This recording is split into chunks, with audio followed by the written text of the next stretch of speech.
오늘 그 새벽 말씀에 사도 바울의 그러한 신앙적인 고백을 통한 그러한 것을 보았습니다.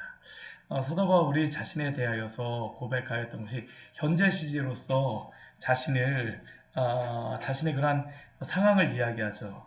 내가 원하는 바 선을 행하지 아니하고 도리어 원하지 아니하는 바 악을 행하는도다. 만일 내가 원하지 아니하는 그것을 하면 이를 행하는 것은 내가 아니요 내 속에 거하는 죄니라. 그러므로 내가 한 법을 깨달았느니 곧 선을 행하기 원하는 나에게 악이 함께 있는 것이로다.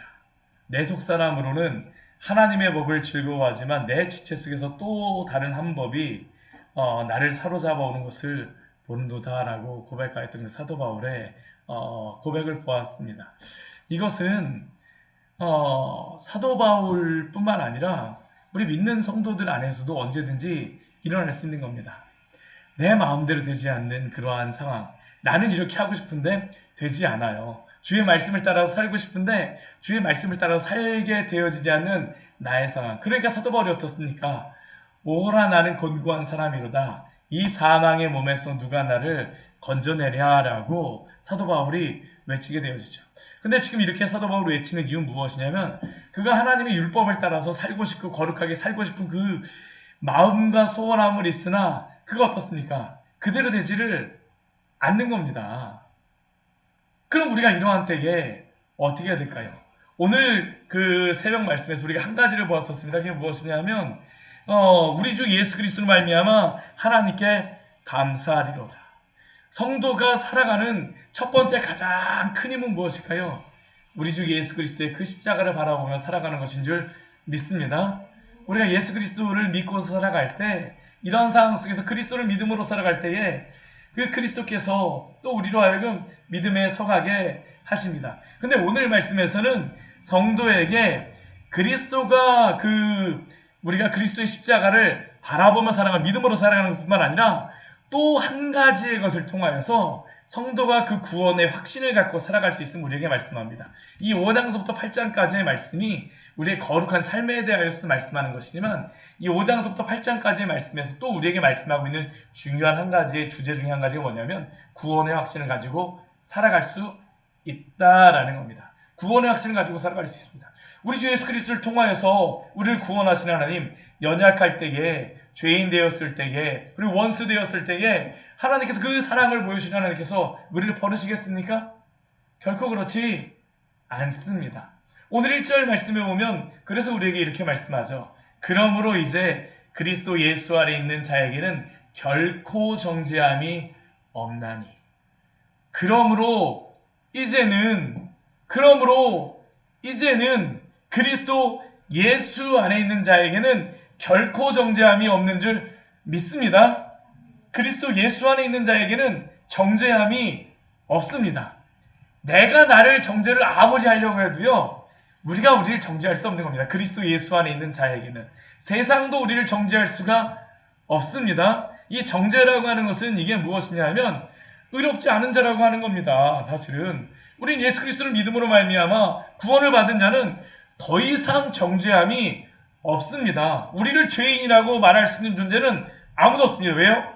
그리스도 예수 안에서 구원을 받았기 때문입니다. 그런데 이렇게 구원을 받은 성도들에게는 구원을 받을 때에 또 주시는 선물이 한 가지가 있습니다. 그게 무엇입니까? 성령이 우리 안에 내주하시는 것입니다. 우리가 그 7장의 말씀에서는 5, 6, 7, 6장, 7장 말씀에서는 이게 나온 내용이 무엇이냐면 6장 같은 경우에는 그 율법 폐기주의, 반율법주의에 대하여서 나왔던 겁니다. 내가 그 구원받았기 때문에 아무렇게도 살아도 된다. 근데 7장에서는 그 반대의 말씀 우리에게 전했던 겁니다. 우리 뒤에서 오라 나는 곤고한 사람이로다 거기에 나왔던 것은 내가 예수님을 믿는다고 했음에도 불구하고 나는 정말로 주님의 명령을 따라 살고 싶은데 내 마음대로 되지를 않아요. 그러니까 어떻게 합니까? 외식하고 때로는 이게 율법의 기만성을 오늘 이야기했었는데요. 우리가 정말로 하나님의 법을 지키려고 하는데 어느 순간 보면 어떻습니까? 지키지 못하는 나 자신을 발견하는 겁니다. 오늘 새벽에 어거스틴에 대한 그러한 예를 말씀하셨는데요. 어거스틴이 배설이를 하러 간 그 자신의 모습을 보면서 한 개, 두 개 따먹는 것은 우리 성경에도 보게 되면 배가 고파서 이렇게 먹는 것에 대해서는 그 죄로다 말씀한 그 레위기 말씀에 보면 죄로다 하지 않습니다. 그런데 그것을 가지고 그냥 완전히 그냥 추수를 하겠다. 그건 무엇으로 하는 겁니까? 죄로다 하는 겁니다. 이 어거스틴이 그랬던 겁니다. 처음에는 배 한두 개 따먹는 것은 사실 배가 고프게 되면 그럴 수 있다라고 할 수 있습니다. 근데 따다 보니까 어떻습니까? 그건 말이 따게 되는 겁니다. 경쟁이 붙었는지 아무튼 한 움큼 따갖고 와갖고 집에 갖고는 어떻게 했을까요? 그 배를 따갖고 와갖고 다 버려버립니다. 근데 거기서 그가 발견했던 게 무엇이냐면 그가 그 배를 땄던 이유는 단순히 배를 먹기 위함이 아니었다라는 것이죠. 실제로 그가 만족시키고자 했던 것은 그의 마음속에 있었던 그 죄악의 그러한 탐심을 만족시키고자 하는 겁니다. 그러니까 이게 우리의 마음속에서 있는 그 죄악의 모습들. 그러면서 율법의 그러한 모습, 율법을 지켜야 된다고 하지만 한편으로는 율법을 지키지 않음으로써 그 마음속에 있는 쾌감도 있는 겁니다. 내가 걸리지 않고 했다. 그것 자체로서 오는 그런 어떠한 만족감.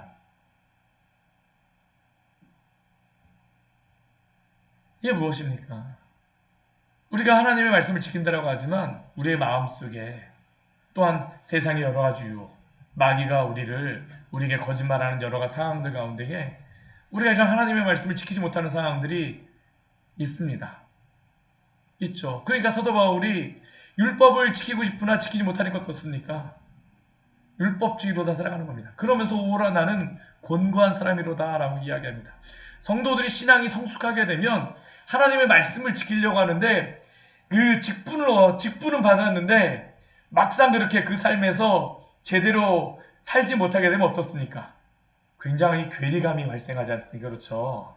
그것 때문에 고민을 하시는 분들도 있습니다. 내가 목사인데, 장로인데, 권사인데, 집사인데 내가 이렇게 신앙생활을 했는데 내가 이렇게 살지 못하네. 믿었다라고 함에도 불구하고 그러한 일이 있다라는 것이죠. 그런데 그때에 우리 주 예수 그리스도의 십자가를 바라본다라고 하지만 실제로 바라보지 못하고 그냥 형식적으로만 살아가는 우리에게 누가 우리의 마음을 붙잡아 주시고 인도해 주실까요? 성령께서 우리를 주장하시는 줄 믿습니다. 7장에서 성령이 나오질 않습니다. 그래서 8장에 나와야지 8장이 되었을 때에야 비로소 성령을 우리에게 말씀하십니다. 성령이 하시는 성령이 하시는 일이 무엇일까요? 우리로 하여금 그 앞에 우리의 마음으로 굴복하게 하시는 일을 성령께서 하시는 겁니다.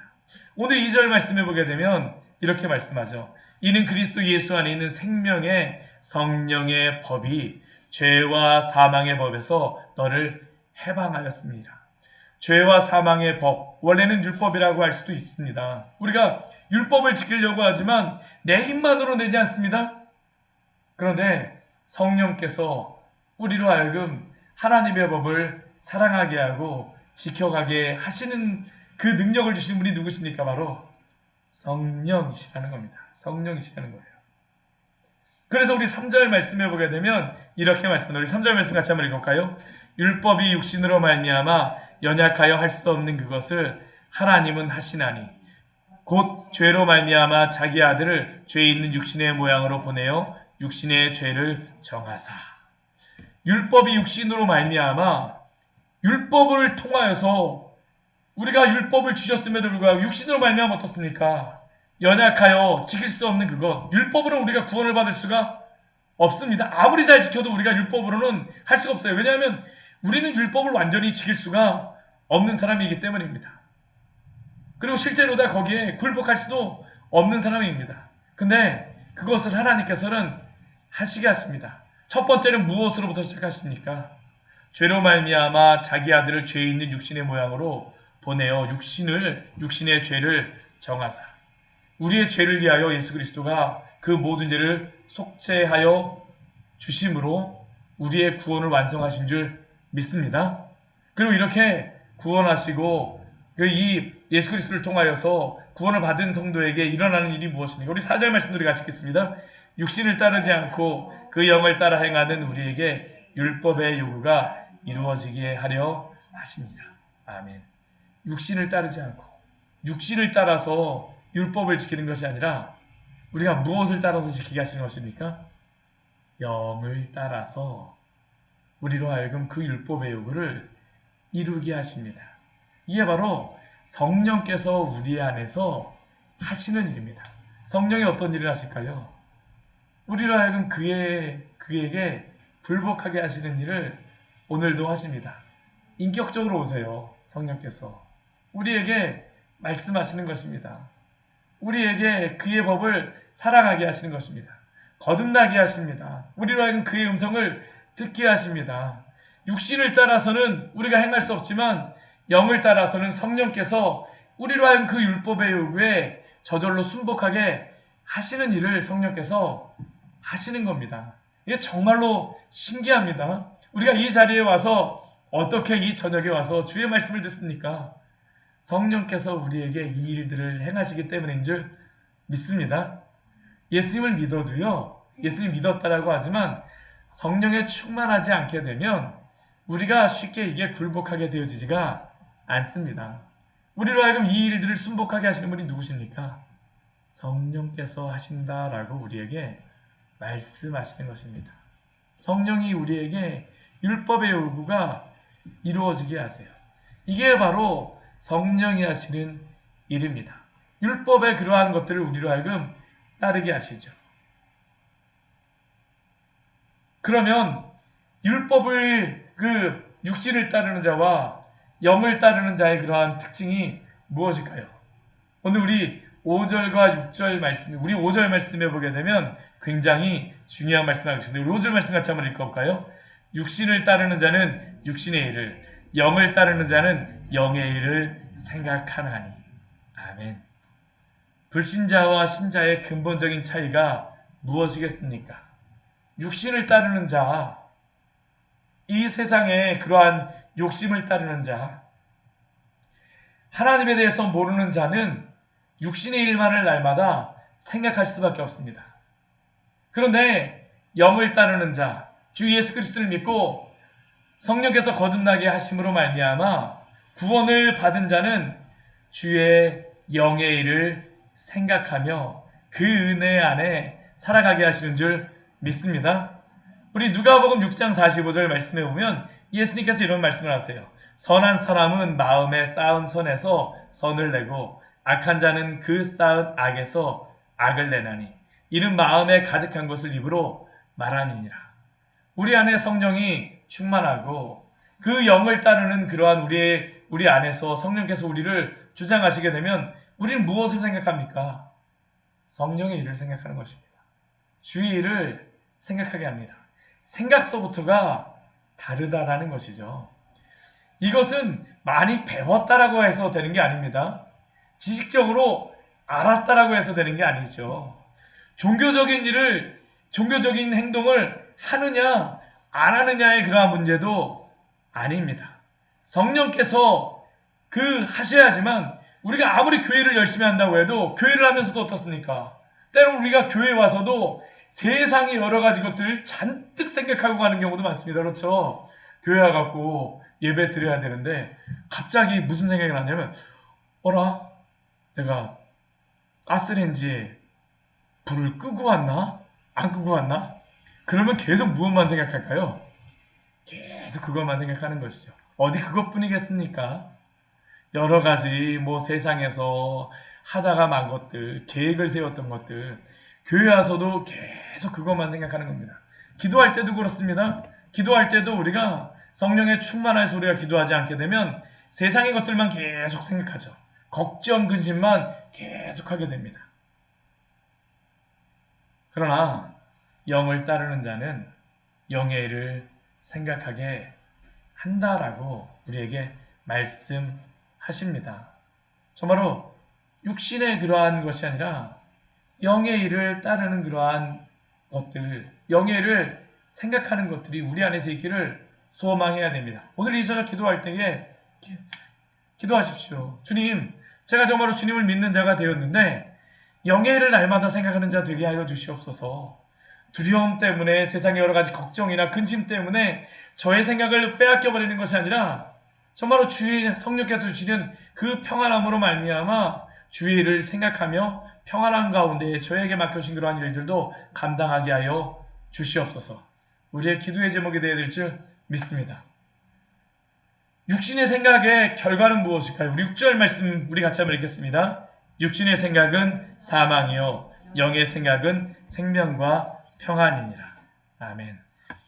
육신을 따라서 날마다 육신의 일만을 생각하게 되면 그 결과는 무엇이라고 말씀하냐면요, 사망이라고 말합니다. 사망으로 갈 수밖에 없습니다. 왜냐하면 육신의 열매는 사망일 수밖에 없습니다. 그러나 영의 생각을 날마다 하게 되면 그 마음속에 주시는 것은 무엇일까요? 생명과 평안을 주시는 줄 믿습니다. 왜 내 마음에 생명과 평안이 없을까? 오늘 분명히 말씀해 주십니다. 내 생각 속에 무엇을 생각하지 않는 겁니까? 영의 일을 생각하지 않는 것입니다. 영의 생각을 하지 않는 것입니다. 영을 따르지 않는 것입니다. 잔뜩 세상만을 따르면서 우리의 마음속에 생명과 평안이 있기를 구한다라면 생명과 평안이 있을까요? 있을 수가 없습니다. 육신의 생각은 사망이요 영의 생각은 생명과 평안입니다. 육신의 생각은 왜 사망일 수밖에 없습니까? 하나님과 원수가 되기 때문이다라고 우리에게 말씀합니다. 우리 7절 말씀을 보게 되면 육신의 생각은 하나님과 원수가 되나니, 이 육신의 생각이라는 것은 하나님의 생각을 하는 것이 아니라 하나님과 상관없는 그러한 세상의 것들만 잔뜩 따르는 겁니다. 아무리 지식이 많다를 해서 하나님을 믿을 수 있을까요? 아닙니다. 오히려 똑똑한 것을 가지고 하나님을 대적하는 그러한 사람이 얼마나 많습니까? 얼마나 많은 과학자들이, 얼마나 많은 철학자들이 그들의 가진 그 생각 때문에 하나님을 따르지 않게 되어집니까? 육신의 생각으로는 하나님과 화목하게 될 수가 없습니다. 우리가 십자가를 바라보고 날마다 주의 생각을 하지 않는다라고 하게 되면 우리는 하나님과 원수가 될 수밖에 없음을 기억하십시오. 우리가 육신의 생각을 하게 되면 하나님의 법에 굴복할 수도 없습니다. 날마다 육신의 것을 생각하는 데에 어떻게 하나님의 법에 굴복할 수가 있을까요? 할 수가 없습니다. 할 수가 없어요.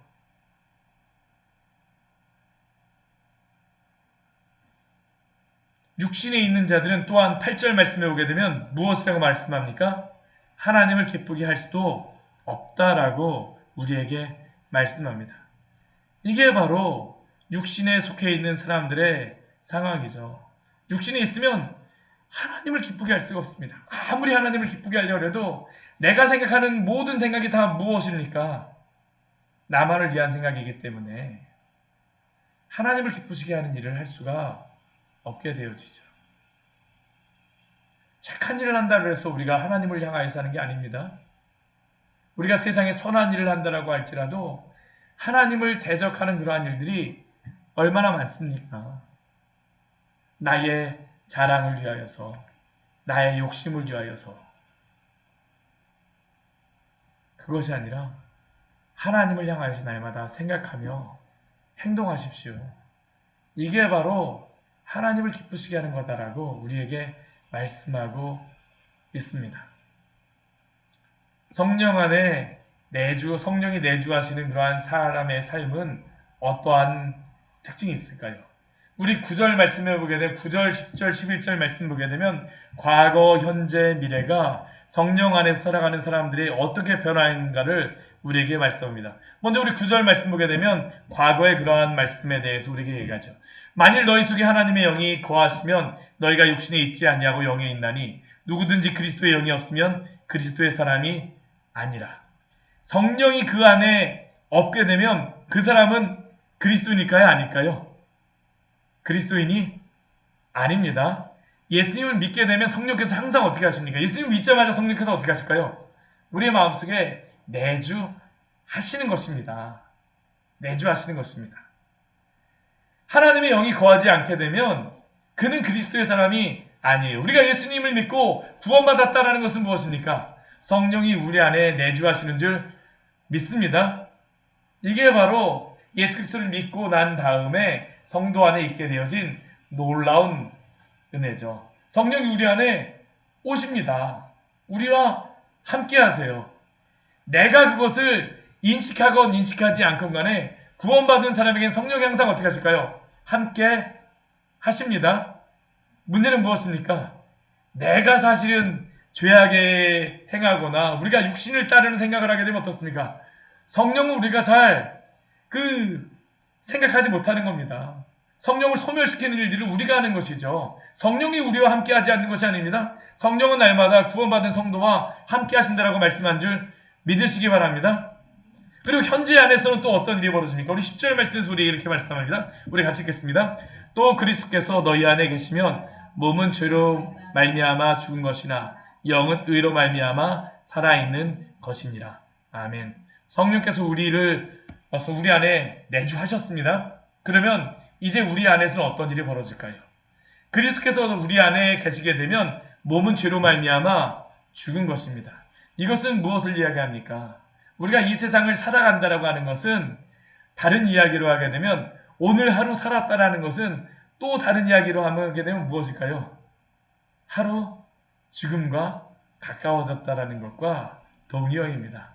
하루를 살아간다라는 것은 죽음과 하루가 가까워졌다라는 것이죠. 그리스도께서 너희 안에 계시면 몸은 죄로 말미암아 죽은 것입니다. 우리는 몸은 날마다 죽어갈 수 있습니다. 그러나 예수 그리스도 안에 있게 되면 어떤 일이 벌어집니까? 영은 의로 말미암아 살아있는 줄 믿습니다. 이게 하나님이 주시는 그러한 은혜입니다. 날마다 생명과 평안 안에서 살아가게 되어집니다. 우리의 육신은 날마다 후패해져 갈 수 있습니다. 제가 목이 잘 돌아오지 않습니다. 이게 보통 전에 이 기도를 하게 되면 일주일 정도 지나고 한 열흘 정도 지나면 목이 돌아왔었는데 이상하게 이번엔 한 2주가 됐는데도 불구하고 이게 쉽게 회복이 잘 안 됩니다. 그래서 제가 드는 생각이 조금 나이가 들어서 그런가, 내가 좀 덜 쉬어서 그런가, 뭐 여러 가지 생각을 했습니다. 그런데 우리의 육신은 나이가 들게 되면 어떻게 될까요? 점점점 후패해져 갑니다. 회복되어지는 것도 조금 더 느려질 수가 있어요. 그러나 그렇다고 해서 우리의 육신이 연약해진다고 해서 우리 안에 있는 성령이 우리가 하나님이 주신 그 은혜가 우리 육신과 함께 사라져 버릴까요? 아닙니다. 우리는 날마다 성령과 함께 그 은혜 안에서 살아가는 줄 믿습니다. 우리 육신과는 아무런 상관이 없습니다. 아무런 상관이 없어요. 그 다음 우리는 미래에 어떤 일이 벌어지게 될까요? 성령 안에 있는 자들에게는. 우리 11절 말씀도 같이 읽겠습니다. 예수를 죽은 자 가운데서 살리신 이의 영이 너희 안에 거하시면 그리스도 예수를 죽은 자 가운데서 살리신 이가 너희 안에 거하시는 그의 영으로 말미암아 너희 죽을 몸도 살리시리라. 아멘. 예수를 죽은 자 가운데 살리신 이의 영이 우리 안에 거하시게 되면, 성도 안에 거하시게 되면 그리스도 예수를 죽은 자 가운데 살리신 성령께서 또 우리 안에 거하시는 그 영으로 말미암아 그 죽을 몸도 우리를 살리시는 줄 믿습니다. 우리가 주의 영원한 나라에 거하게 될 것입니다. 주님과 같은 그러한 몸으로 거하게 될 것입니다. 예수 그리스도가 첫 열매가 되어주셨다는 것은 우리도 그렇게 부활할 것이라는 겁니다. 성령이 우리의 보증이 되어진다라고 에베소서 말씀에서 말씀하죠. 보증이 되어진다는 것은 무엇입니까? 우리가 보증금 내고 계약금 낸다라는 것은 그 집에 반드시 들어갈 것이다라고 하는 그러한 약속 아닙니까? 성령이 우리 안에 보증이 되어진다라는 게 그것입니다. 예수 그리스도를 믿을 때 성령께서 우리 안에 내주하십니다. 성령이 내주하시는 그러한 사람은 어떻게 될까요? 주의 나라에 들어가게 될 줄 믿습니다. 이건 오늘 이것을 그대로 말씀하고 있는 겁니다. 예수를 믿을 때 성령이 우리 안에 들어오셨습니다. 날마다 우리는 그 은혜 안에서 살아갑니다. 성령 안에서, 성령과 함께. 그리고 마지막 때는 어떻습니까? 그리스도가 부활하신 것 같이 우리도 주의 나라에 가게 될 줄 믿습니다. 이게 바로 성령 안에 있는 성도들에게 있는 구원의 확신이죠. 성령이 함께 하시게 되면 이러한 은혜가 있다는 겁니다. 우리가 5장 말씀에 보게 되면 예수 그리스도의 십자가로 말미암아서 원수되어 연약할 때에, 죄인 되었을 때에, 우리가 또 그 원수되었을 때에 그리스도의 십자가로 말미암아 우리가 구원받는다라고 했잖아요. 그렇죠? 십자가뿐만 아니라 또 우리 8장에서 우리에게 주는 구원의 확신에 대한 약속이 무엇이냐면 바로 성령인 것입니다.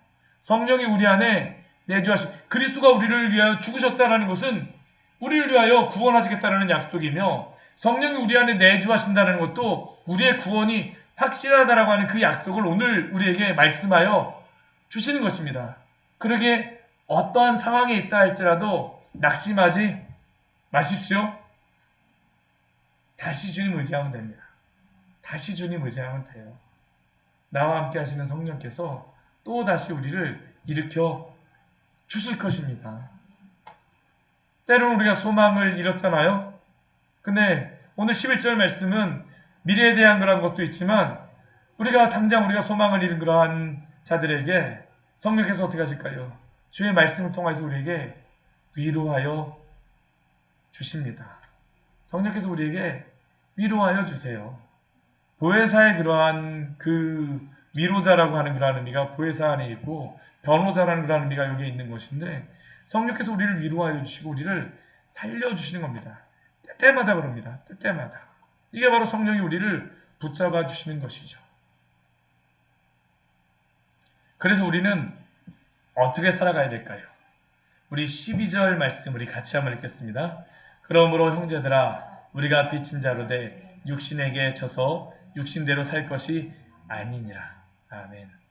그러므로 이렇게 성령의 약속을 받은 자들아, 그러므로 형제들아, 우리가 빚진 자로 돼. 우리는 빚진 자입니다. 예수 그리스도께서 우리의 모든 죄를 다 용서해 주셨습니다. 예수님이 다 값을 치루어 주셨습니다. 그리고 성령께서 우리 안에 내주하십니다. 우리는 그리스도의 이 구속함을 받았다는 것이, 속량을 받았다는 것이 빚진 자입니다. 빚진 자입니다. 그리스도가 우리를 왜 속량하여 주셨습니까? 왜 우리를 구원하여 주셨습니까? 육신대로 살지 않게 하기 위하여서 우리를 구원하신 줄 믿습니다. 우린 육신에게 빚지지 않았습니다. 우리는 그리스도에게 빚진 자입니다. 세상에 우리가 뭘 가서 갚아야 할 자들이 아닙니다. 우린 그리스도에게 빚진 자로서, 그리스도께 우리에게 원하시는 것은 무엇입니까? 육신대로 살 것이 아니요. 만약 우리가 육신대로 살면 반드시 죽을 것이지만 우리에게 원하시는 것이 무엇일까요? 영으로서 몸의 행실을 죽이면 살리니. 우리 13절 말씀과 같이 영으로서 몸의 행실을 죽이면 살리니. 오늘도 영으로서, 성령으로서 우리의 몸의 행실을 죽이십시오. 성도가 거룩하게 살아가는 방법은 무엇일까요? 첫 번째는 우리의 몸의 행실을 죽이는 것입니다. 우리는 날마다 믿음의 분투를 하는 것입니다. 죄악이 우리의 마음속에서 막 여러 가지 생각을 줍니다. 우리의 마음이 우리를 속입니다. 우리의 마음이 우리를 속입니다. 때로는 기만하기도 합니다. 세상도 우리를 속입니다. 또 마귀도 우리를 속이고자 합니다. 근데 그때마다 우리는 어떻게 될까요? 이 몸의 행실을 죽이십시오. 무엇으로써요? 영으로서 몸의 행실을 죽이면 살리니. 그리고 우리는 성령 안에서 살아가야 될 줄 믿습니다.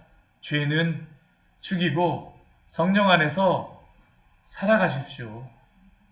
이렇게 살아가는 사람이 누구일까요? 우리 14절 말씀, 우리 로마서 8장 14절 말씀 같이 한번 읽겠습니다. 무릇 하나님의 영으로 인도함을 받는 사람은 하나님의 아들이라. 아멘. 하나님의 영으로 인도함을 받는 사람은 누구라고 오늘 우리에게 말씀하십니까? 하나님의 아들이라 라고 말씀하십니다. 우리가 고난 가운데 있다라고 하여서 우리가 하나님의 자녀가 아닌 게 아닙니다. 영으로 인도함을 받는 사람이 바로 하나님의 자녀라고 우리에게 말씀하여 주십니다. 우리는 어떠한 사람입니까? 다시는 무서워하는 종의 영을 받지 아니하고 양자의 영을 받은 자로서 우리 하나님을 누구라고 부를 수 있습니까? 아빠, 아버지라고 부르짖을 수 있는 줄 믿습니다. 아빠, 아버지로 부르짖으십시오. 이게 놀라운 은혜죠. 로마의 그러한 그 황제들 보게 되면 로마의 황제들은 자신의 아들들에게 그 황제 직위를 대부분 물려주지 않았습니다. 대부분 누구에게 물려줬을까요? 양자들에게 물려줬습니다. 양자들에게 물려줬어요. 참 이상하죠? 왜 양자에게 물려줬을까? 그들은 양자나 자신의 친아들이나 차이를 두지 않았습니다. 오늘 이 말씀을 주시는 게 그것입니다. 로마에서 그 친아들에게 주는 그러한 권한이나 양자에게 주는 권한이나 동일하게 준 것과 같이 하나님께 그 양자의 영을 받은 자들은 하나님을 누구라고 부를 수 있는 겁니까? 아빠, 아버지라고 부를 수 있게 된 줄 믿습니다. 이것을 이렇게 부르면서 기도하셨던 분이 누구십니까? 예수님이십니다. 예수님이세요. 예수님이 그 겟세마네 기도에서도 또한 산상수훈에서도 하나님을 아버지로 부르시며 아빠 아버지로 부르셨습니다. 하늘에 계신 너희 아버지 온전하신 것 같이 너희도 온전하라. 너희는 이렇게 기도하라. 하늘에 계신 우리 아버지요. 아빠 아버지 아버지께서는 이 모든 것이 가능하오니 이 잔을 내게서 옮기시옵소서. 그러나 나의 원대로 마시옵고 아버지의 원대로 하옵소서. 예수님께서 하나님을 아빠 아버지라고 부르신 것과 같이 오늘도 우리에게 이렇게 부르라고 말씀하신 줄 기억하시기 바랍니다. 오늘 이 저녁 기도하며 나아갈 때에 아빠 아버지로 부르며 나가십시오. 어려움 있습니까? 아빠 아버지로 부르십시오. 우리에게 주신 놀라운 은혜입니다. 구원의 확신을 가질 수 있는 것이죠. 하나님을 아버지라고 부르는데 우리의 기도를 들어주지 않으시겠습니까? 16절 말씀에서는 또 우리의 구원의 확신에 대해서 이렇게 말씀하시죠. 우리 16절 말씀을 같이 읽겠습니다. 성령이 친히 우리의 영과 더불어 우리가 하나님의 자녀인 것을 증언하시나니. 아멘. 우리가 하나님 앞에서 기도하다 보면 무엇을 알게 되냐면 성령께서 우리로 하여금 하나님의 자녀된 것을 우리에게 깨닫게 하여 주십니다. 정말 우리가 이것을 발견할 때 큰 위로가 있죠.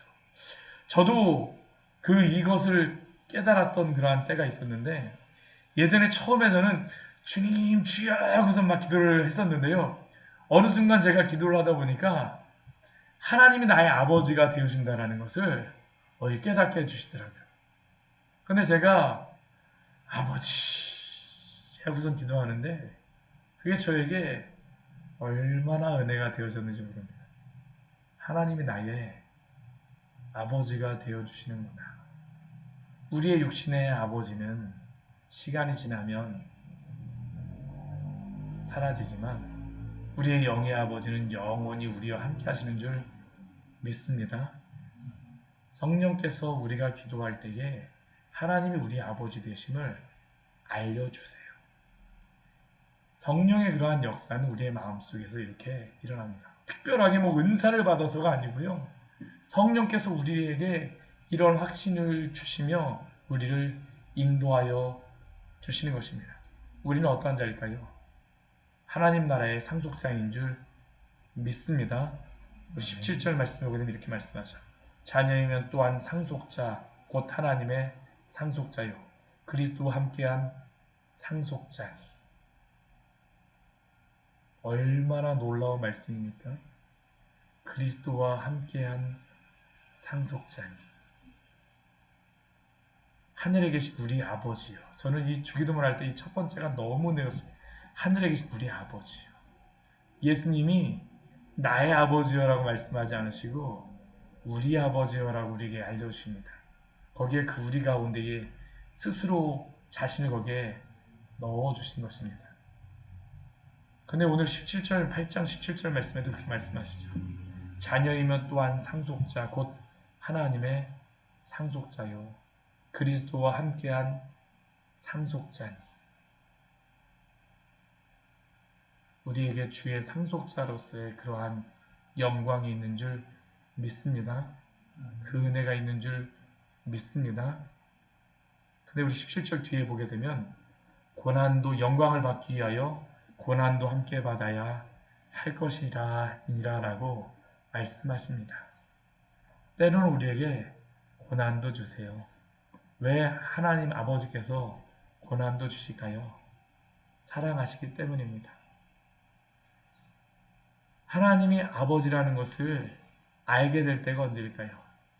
저도 제가 아버지라는 것을 언제, 저 어렸을 때 생각해 보게 되면 언제 제가 아버지라는 것을 가장 많이 깨닫게 되어졌냐면 힘들 때, 어려울 때, 아버지가 꼭 손잡아 줬을 때, 네.